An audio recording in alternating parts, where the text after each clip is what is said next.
Ableton 11 now has comping. If you're not sure what that is, it's essentially a method that allows you to record multiple takes of something. So say for example, you have a track that you're working on and you might want to record a guitar piece in or something like that. You know, like an external piece of audio in the Ableton, and you might need a few takes. And then say you have 5 different takes of that part that you want to record in, and you like one part of one take, another part of another take, another part of the last take, and you just wish you could put them together. Well, essentially, comping is exactly that. Comping allows you to take those different elements from the different takes and put them together.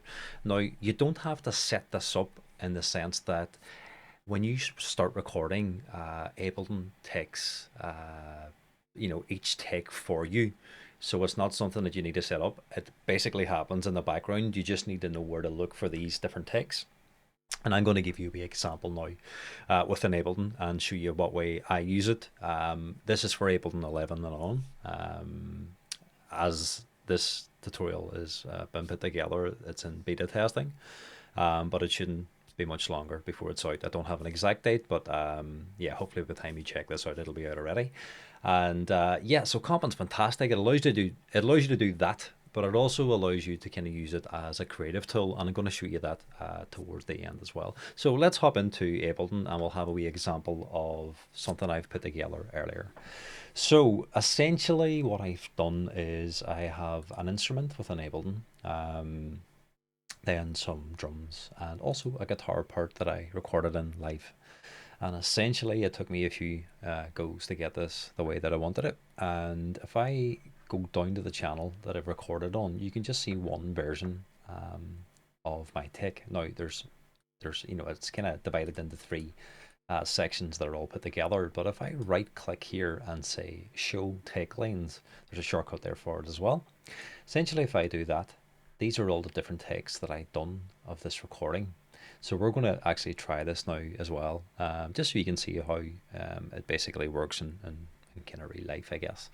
And what I've done is I've selected certain sections of each take, and then that basically makes the final take that I'm going to use. So what I can do is I can kind of move this whichever way I want and get it set up exactly what way I want. Very good way of working, and you can actually solo certain instances if you want as well, just to listen to those particular parts. And then you can decide which one you want just by selecting an area and hitting enter essentially, and it jumps up to the top.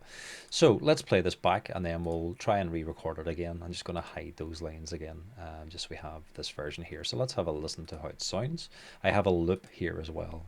Basically, if you want to create different takes, I would suggest setting up a loop and you can use your punch in and punch out switches as well. So like you could have a full track and you might only want to record this part. So for example, if this track was twice as long, if I select these and just drag them over here, it'll now play this part and then basically punch in here and out here, so I can kind of have it set up now. So basically I can hit record on a channel, and then once it gets to here, it'll punch in, it'll start the recording, and then it'll stop the recording here, so it won't record over this section. You can do that if you like as well. I'm not going to do that. I'm going to just take that off. So let's have a listen to the track.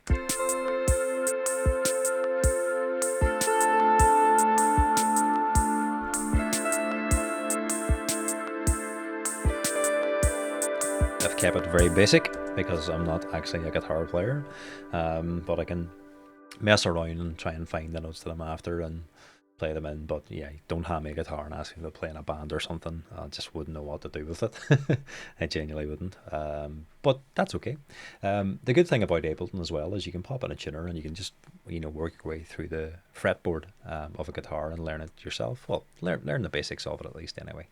So the only things that I have in here in this channel is a utility to take up the level, a gate to take that sound out. So there's a bit of it's basically ground hum, so it's probably picking up the pickups on the guitars, probably picking up one of the power supplies that I have on a synth here in the background. As you can see, there's quite a lot of equipment around here and they all have power supplies, so the pickups on the guitar are very, very sensitive to things like that. Also overdrive wouldn't be helping things. Well, as regards to picking up those signals. Let me just do this or this so you can see what I'm chatting about, or maybe this one. Yeah, okay, or this one. Sorry, lots of cameras. So yeah, I've got a limiter then as well to make sure I don't clip, and then a nice echo to make my bad playing sound good. So that's what I have. Let's just turn that back on again. So I'm just going to duplicate this channel down, and then I'm going to turn this one off and delete this content. So again, I have my loop brace set up, so Command and L will activate or deactivate it. I have it on at the minute, and I'm going to arm this track. I'm coming in on channel 6 on my desk. So that's pretty much us, and what I'm going to do now is I'm going to grab the guitar and I'm going to start playing this in, and I'll hop over to Ableton so you can see this coming in as well. Okay, so let's do that now. I'm going to grab the guitar, bear with me.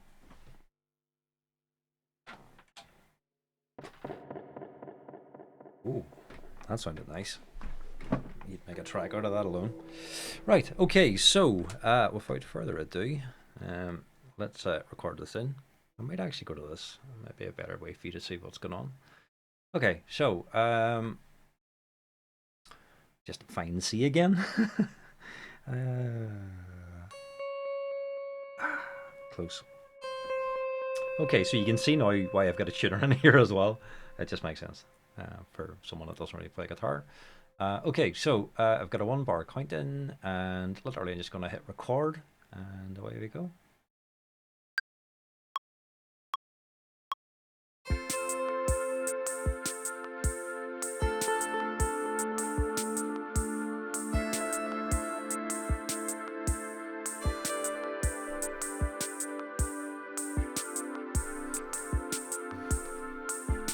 We'll not use that one.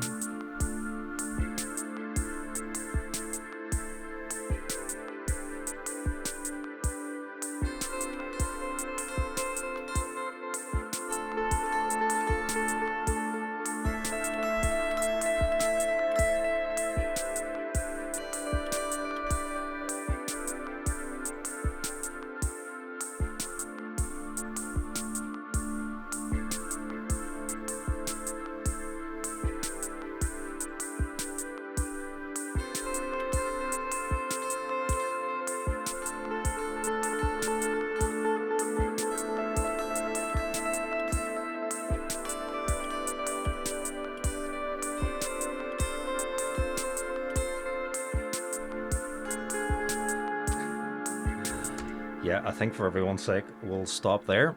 So let me just put this down again now, and then we will have a look at that in Ableton. Try not to break anything in the process. Right, okay, so if you now have a look at these different tag lines within Ableton, so right click and select track content. Oh, sorry. Show tag lines. First of all, I got ahead of myself there. So you can see all these different versions now.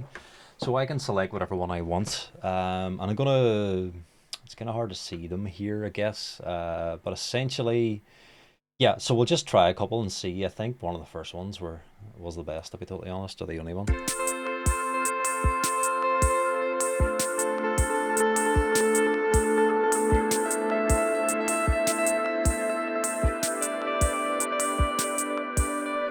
So that's kind of the vibe I'm after. So I could just select that now, and you know, that could be me done. However, there might be, so if I have a listen to this one.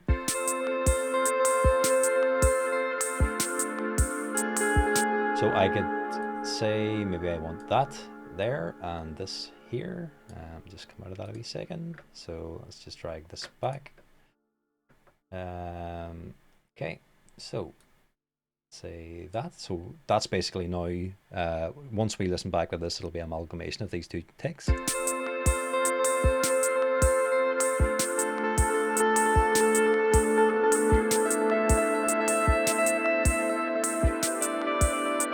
So I could select pieces of all of these different parts if I wanted to. It just really depends on what I'm after. And basically, once you select all of these, they actually pop up here at the very, very top. So if I'm happy now with that, I can basically right click and There we go. We have that. Now we can amalgamate this together as well. There's a few ways of doing this. I'm just going to press Command and J.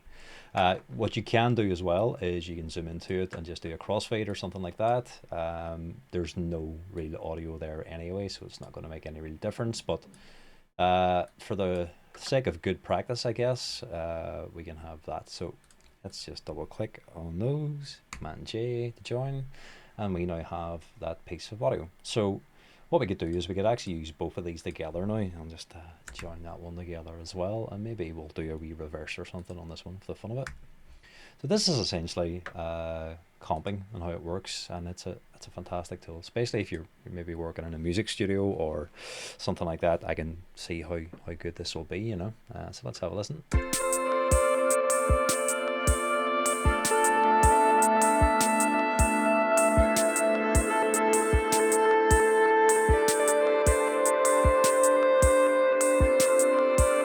So maybe not reversing.